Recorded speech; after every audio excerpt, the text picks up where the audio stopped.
What? What is that knife? Nothing. I've never seen that one before. Yeah, I'm not surprised. I don't think a lot have. And one of my missions here in the knife show, DMP, is to get the word out on lesser known blades that I think are awesome. And I think this one is pretty much awesome. It does have some quirks. We'll talk about that. Few knives don't have quirks, though. Almost every single one I review has something that we just look at as a TMP nation and just go, it's good, but it's not perfect. This one is pretty squared away. I hope I can get the name right. Boker Exskelimoor. Yeah, I know, weird name. Exskelimoor 2. It's made in China. All the Boker Plus stuff is. But look at the lines of this knife. Look at the looks. It looks like an extremely expensive knife to me. And I kind of know knives of all different price levels. I review expensive knives, medium price knives, and very affordable knives. I'll call this one like a medium priced knife.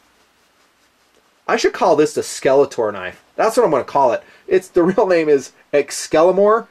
Screw that. It's going to be known in TMP as a Skeletor knife. And by the way, if I do a gear check with you and you have a Skeletor knife on you, you get extra cool points. Yeah. And actually, you're going to get a free signed shell casing, your choice of caliber by me, if I ever see you wearing this or carrying this knife during a gear check. I know, it's kind of weird. It's a different knife. Yeah, philosophy of use. How about just a cool EDC knife? You know, I love the looks. I like drop points. I like the classic lines of this. It's something different. Definitely different. Great utility shape. Great lightweight carry. Sucker is, I forgot to write the weight down. There it is, top of the screen. I'll just put it in. But super light. Super light. EDC capable, absolutely. There is a quirk. Here's the first one. Kind of jumping ahead to speed, lockup, and all that. As you can see, it does not have a thumb stud. There's your centering while we're looking at it. No thumb stud. That's weird. Yeah, it is. I'm not going to tell you it isn't. You're just going to do a pinch deployment on it, you know, off camera since I have more room that way.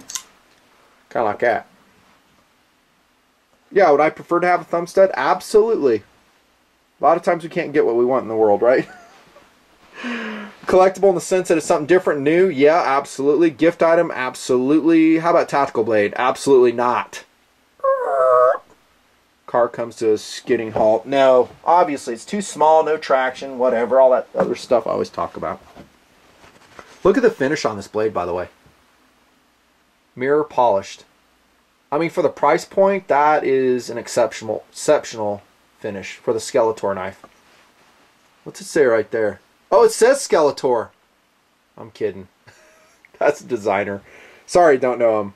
The weight is outstanding. The feel is outstanding. The steel is adequate. 440C. Hope you like it. It's hollow ground in this version.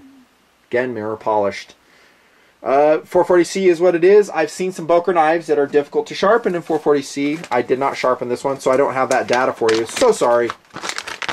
Another highly technical paper test coming your way. Oh, damn, son. That's pretty good for out-of-the-box edge. Could I improve on it with my own sharpening system? Probably. Probably, yeah. Blade shape, drop point, no surprise there. Speed is probably adequate, not super fast because you don't have a flipper, you don't have an assisted opening, you're doing a pinch or two-handed deployment. You decide if that's a showstopper for you. I still like the knife. Still like it. Strength, liner lock. Here you go. There's your lockup. It is a thin liner. It's getting an early lockup there, as you can see. And from my information, that's anodized titanium liners. How cool is that? That's what I mean about this knife. It just has such an expensive look to it, and even the standoffs are anodized. Not sure if they're titanium or not. Probably not. Lockup is perfection. There's that car again. Kinda.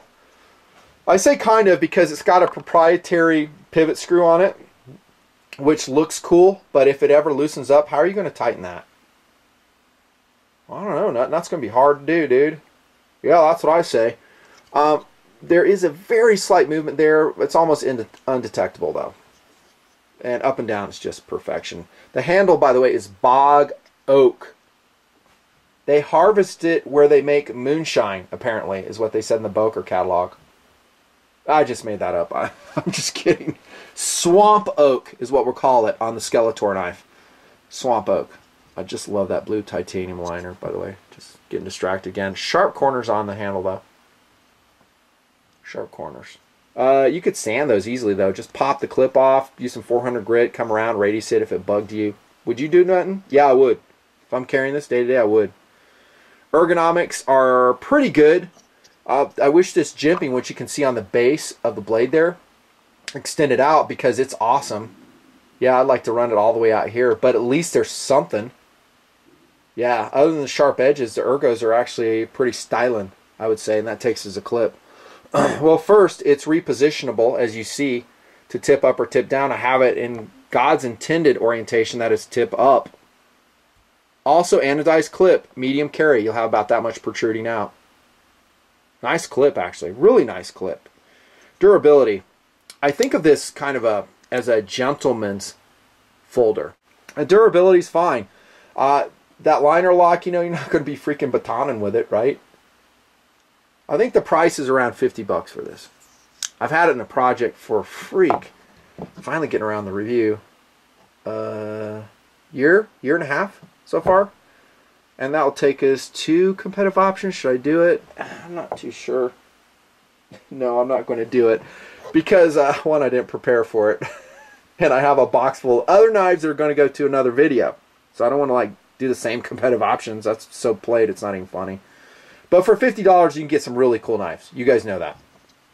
Can you get one that has moonshine oak on it and it's called Skeletor? Doubt it. With a polish and finish like that. I'm being kind of, you know, facetious here. The knife is different and it's cool in a different way. Polish, the edge is excellent. The looks, the titanium aligners. It's just not a knife at $50 you're going to find a lot. If this was made in the United States, the price point on this bad boy, I estimate would be around $130, depending on the steel, maybe all the way up to $200. You get some, you know, powder metal on there, like CPM. Yeah, I could see it. It happens. I think it's totally worth it. I'm going to ask you this, though. Yeah, should I enter this into the Hall of Fame category or Best EDC Knives playlist here in the Nutnfancy project? What do you guys think? Something tells me you're saying no. Something tells me that. And I know you guys. You know me. You're saying it should have a thumb stud. I know you. Told you I know it. I know you guys. I'm going to wait to see what you guys say in the comments. And if you say yes, it should go in, then I'll put it in the playlist. If not, it'll just go in the regular EDC knives. I think its high points are its exclusivity and its looks. It's gorgeous. It's a beautiful blade with moonshine oak, the bog oak. Here we go again. And it's super, super light. High cool factor. Yeah. Nutnfancy review complete. See ya.